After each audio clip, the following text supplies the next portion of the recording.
When Quentin Tarantino came on the scene, it's all anybody talked about for 2 years. Spielberg has done far more, far longer. But it wasn't new and shiny and fun. That we're not dissing LeBron or Brady or Spielberg. But we like the new stuff. We like the new restaurant, the new nightclub, the new Ja Morant, Zion Williamson, Josh Allen, who you've accurately said, we like him more than his game produces. And that I think LeBron was great early, great middle, great late. He's never had the story arcs going to baseball like MJ. Couldn't win without Pippen, then had Pippen, and then he left for baseball, and then he came back, and then he lost to Orlando. Michael's career had so many different chapters. LeBron, Spielberg, Brady. Great early, great middle, great late. What's there to say? Well, I think there's that. I also think that so I don't know if you saw this, but when people hear or see this, it'll be, I think, on February 3rd is when this will come out. Your former employer is doing across all shows tomorrow, because tomorrow is 2/3/23, Michael Jordan tributes.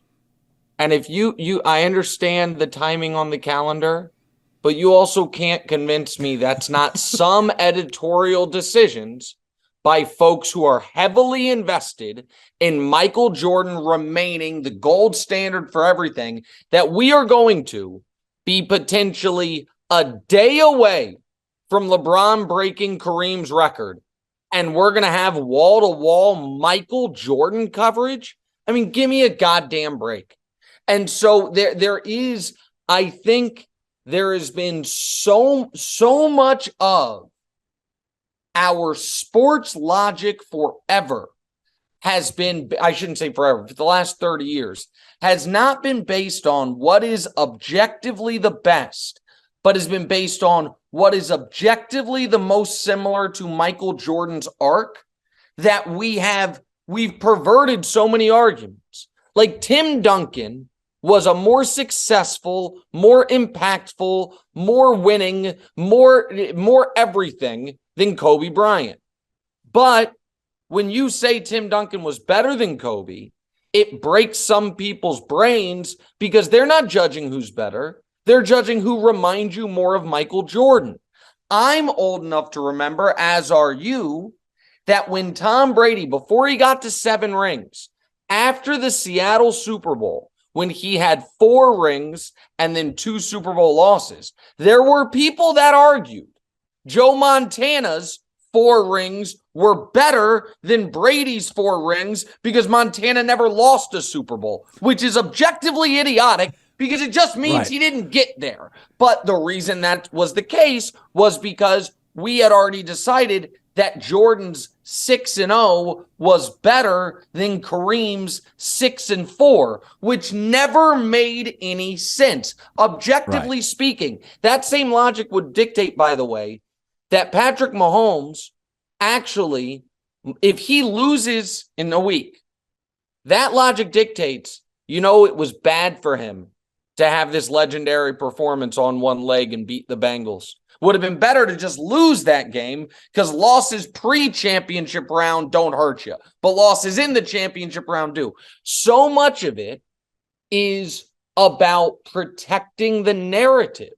And I think the LeBron, if we wanted to tell the LeBron story the same way people want to tell the Michael Jordan story, the story of overcoming incompetent coaching at various steps, overcoming incompetent teammates, of having no true basketball training. He's come straight out of high school as opposed to having Dean Smith. Instead of coming from a great 2-parent household, he had one parent incredibly poor, and that one parent dealt with their own issues. All of that could be part of the legend.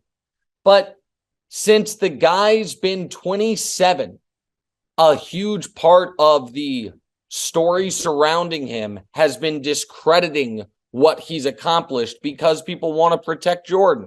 I truly believe that. And I think can I throw this in? It. Can I throw this in? This is engineered by Michael, who remains a grudge holder and incredibly petty. And the reason he okayed use of certain footage to ESPN, because after LeBron beat the Warriors, there were real discussions that LeBron's better than MJ. He okayed it the next day. Suddenly. He okayed it the day after the parade. Yep. And now, as LeBron gets ready to set the record, this is not coincidental. Michael is petty. He's a grudge holder. He still holds a grudge to Isaiah Thomas. Who the F cares anymore about that? Charles Barkley, who used to be his best friend. And it is just, I don't think, but the other part of it, forget the Michael part of it. The other part of it is on the media writ large for just deciding what we are and are not going to treat with importance. I made this point on the TV show, but I didn't make it to you. I think you'll agree with me. There was far more day by day breathless coverage of Steph Curry breaking the 3-point record last year than there has been about LeBron breaking the all-time points record. Last night, or Wednesday night, LeBron passed 4 and 5 in the all-time assist rankings. Nobody cares. So he's going to be top 4 in assists the day he becomes number 1 in points. And it feels like it has been a sub-story. Well, go ahead. No, Nick, one of the things I've noticed by the media, I never blame fans, it's short for fanatic, for having favorites. That's why they're great. But one of the things I've noticed, I remember Jerry Seinfeld was asked, it was like 2 years ago, and he was asked about the media and the COVID coverage and people and their opinions. And, I remember reading somewhere Jerry Seinfeld said, well, maybe the media should do a better job. And I do believe the media can be condescending. They have agendas. I see it in the coverage about our careers where it's so I only can judge based on information I have and stuff that's written about our careers, radio, TV. What's it like for politicians? What's it like for star athletes? So I don't think, and what's funny is Jordan basically refused to talk to Sports Illustrated because of a cover. Correct. Jordan won't talk to Isaiah Thomas or Charles Barkley. He's petty. LeBron James may call out certain people, but LeBron has been the most available NBA star outside of maybe Magic of my life. He is every night, local broadcasts, regional, every night. And he doesn't do the big sit-down interviews anymore, except for, maybe once a year, unless it's with his own company. He has his own production company, so he does with him, which makes sense. But I mean, talking all the time, and it's just, it is incredibly frustrating to me. And the other thing that is also frustrating to me is that none of us, myself included, none of us thought it was possible for him to be in year 20 playing like this. Year 19 and 20, he's averaging 30 points, 36 minutes per game, better than 50% shooting. None of us thought it was possible. And yet, almost nobody has stopped to appreciate it. We didn't think it was possible, and then we instantly started taking it for granted. And they're like, oh, they're not winning enough. Which is true, except for the fact that this is an unbelievable stat. When LeBron's on the court, Colin, the Lakers have a better net rating than Milwaukee. When he's off the court, they have a worse net rating than the Hornets. So with the teammates around him, when he plays, they are A1 contenders. When he goes to the bench, they're a bottom 3 team. And I mean, that's an indictment on the general managing and on the roster construction, but it's not an indictment on LeBron. Yeah. The other night I went to dinner with my daughter, and I was at the bar at Craig's in West Hollywood. Oh, that's where you and I went, I think. Yeah. Isn't that where you and I went? Yeah, I think so, yeah. And so the Nets Celtics first quarter was on, and it was about 10 feet away from me, and the sound was down, and I was watching it, and it was like, 46-19 or something. Yep. And, I didn't hear what was happening. But it is really interesting that, and I made this point today on FS1, Stafford left to the Rams because they had a better coach and a better roster. It was about winning. Peyton went to the Broncos. Go back and look at that roster. It was about winning. Tom left New England because he saw the league pivoting to offense. They literally in New England could not draft or develop a singular wide receiver. As last year in Foxborough, the cameras caught him one game screaming at receivers, somebody get open, separate. Yep. So Tom actually went to dysfunctional Tampa to win more. He had control of the offense and offensive coach and weapons. Russell Wilson went to Denver for the right reasons. It just didn't work out. They had better players. But let me criticize the NBA for this. Kevin Durant left winning to go play with a friend. LeBron left 4 straight finals for business. Kyrie left winning to be the man. And Melo left winning in Denver, which he did a lot of, for a city.